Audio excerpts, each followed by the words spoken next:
आज हम सीखेंगे रासायनिक अभिक्रियाओं को रासायनिक समीकरण के रूप में परिवर्तन करना। और यह परिवर्तन हम तत्वों और यौगिकों की संयोजकता की मदद से करते हैं।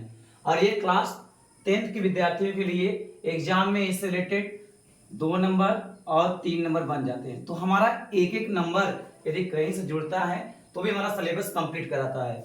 तो हमें एक एक नंबर प्राप्त करते जाएंगे तो हमारा सिलेबस ईजी होता जाएगा और हम अच्छा सा अंक प्राप्त कर पाएंगे। तो हमने क्या बताया, आपकी आज की टॉपिक क्या है, रासायनिक अभिक्रियाओं को रासायनिक समीकरण के रूप में परिवर्तित करना।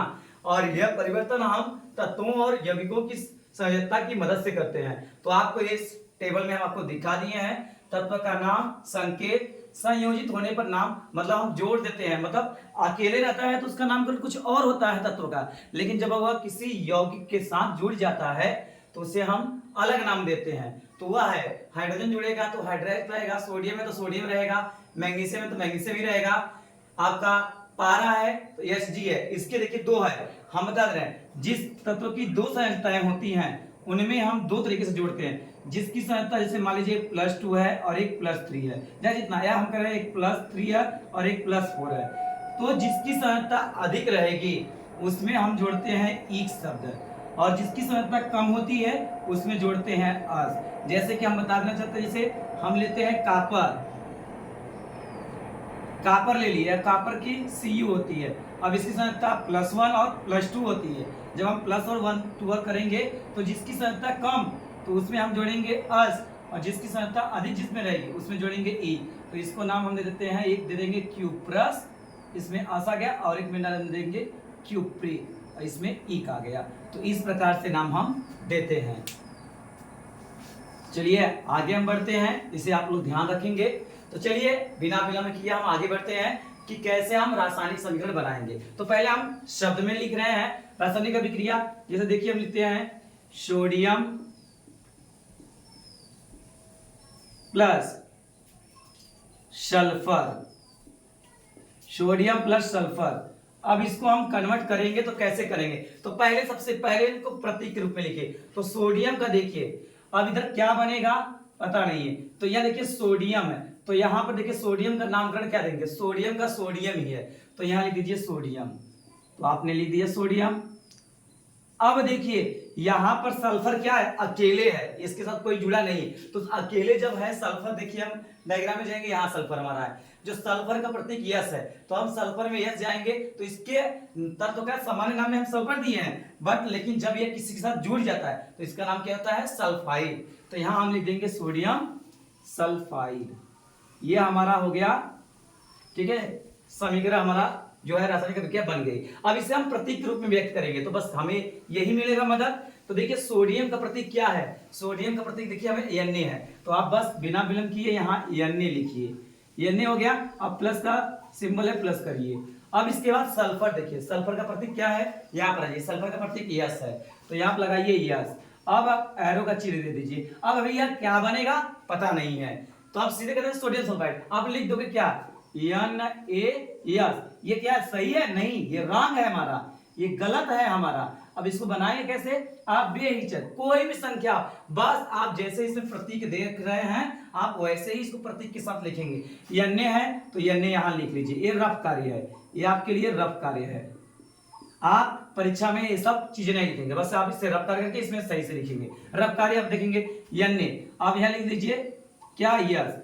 अब इसके नीचे क्या है, सोडियम की संयोजकता कितनी है, देखिए यहाँ पर ये सोडियम है, यहाँ Na 1 है, और देखिए सल्फर की संयोजकता कितनी है, सल्फर में चले यहाँ तो कितनी है, -2।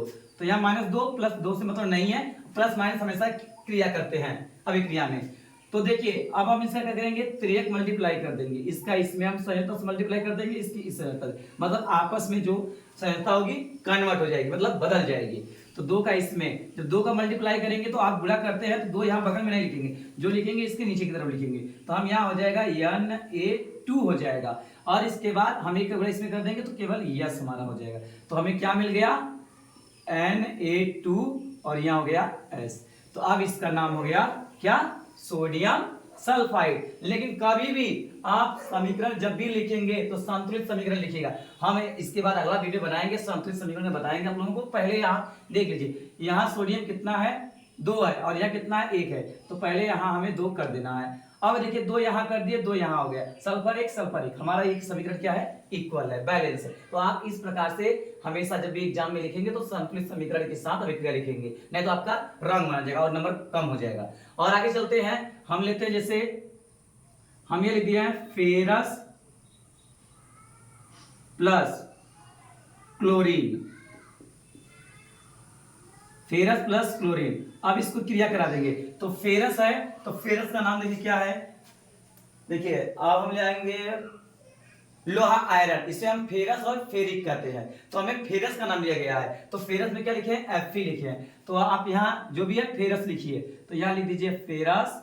अब यहाँ पर देखिए क्लोरीन है, अब क्लोरीन देखिए कहां पर है, क्लोरीन हमारा देखिए यहाँ पर है। अब क्लोरीन जब किसी के साथ संयुक्त होता है क्लोराइड कहलाता है, तो यहाँ हो जाएगा फेरस क्लोराइड, फेरस क्लोराइड। अब हो गया ये हमारा, अब इसको हम संयोजित करके करेंगे, तो यहाँ पे क्या हो जाएगा, फेरस को देखिए क्या है Fe है, तो यहाँ आप Fe लिख लीजिए, प्लस क्लोरीन क्या है Cl।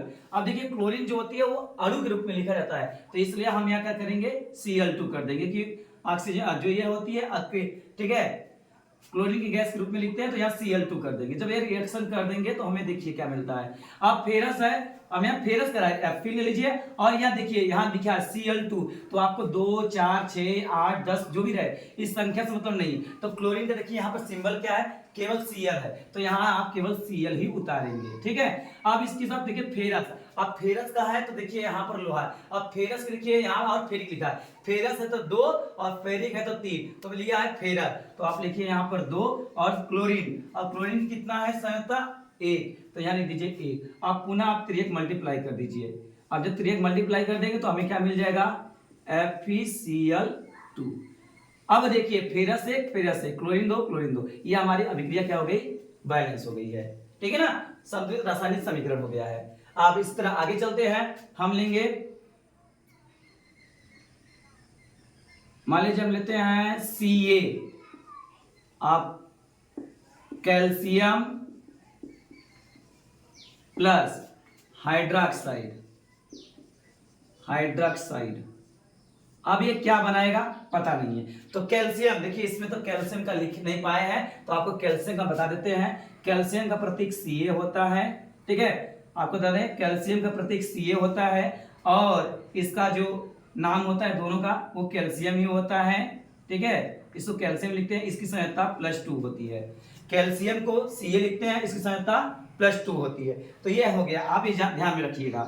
तो चलिए यहाँ पर चलते हैं, तो कैल्शियम का कैल्शियम ही होगा, तो यहाँ लिख दीजिए कैल्शियम। इसके बाद हाइड्रोक्साइड है, तो हाइड्रोक्साइड में देखिए यहाँ हाइड्रोक्साइड में OH और हाइड्रोक्साइड हम नाम में संयुक्त होने पर भी होता है, तो यहाँ लिख दीजिए हाइड्रोक्साइड। तो हमारा नामकरण क्या हो गया, कैल्शियम हाइड्रोक्साइड, क्या हो गया कैल्शियम हाइड्रोक्साइड। अब हम प्रतीक के रूप में लिखेंगे, तो कैल्शियम का बताएं Ca, यहाँ Ca लिख दीजिए, प्लस हाइड्रोक्साइड का यहाँ देख सकते हैं OH है, तो यहाँ लिख दीजिए OH, ठीक है। अब इसको हम रिएक्शन बनाएंगे, तो आप केवल लिखिए Ca है, और इसमें भी देखिए पकड़िए हाइड्रोक्साइड OH है, तो यहाँ OH लिखिए और यहाँ OH लिख दीजिए, और देखिए यहाँ पर संयुक्ता इसकी कितनी है 2 बताया, और इसका 1, आप 3 मल्टीप्लाई कर दीजिए, ठीक है।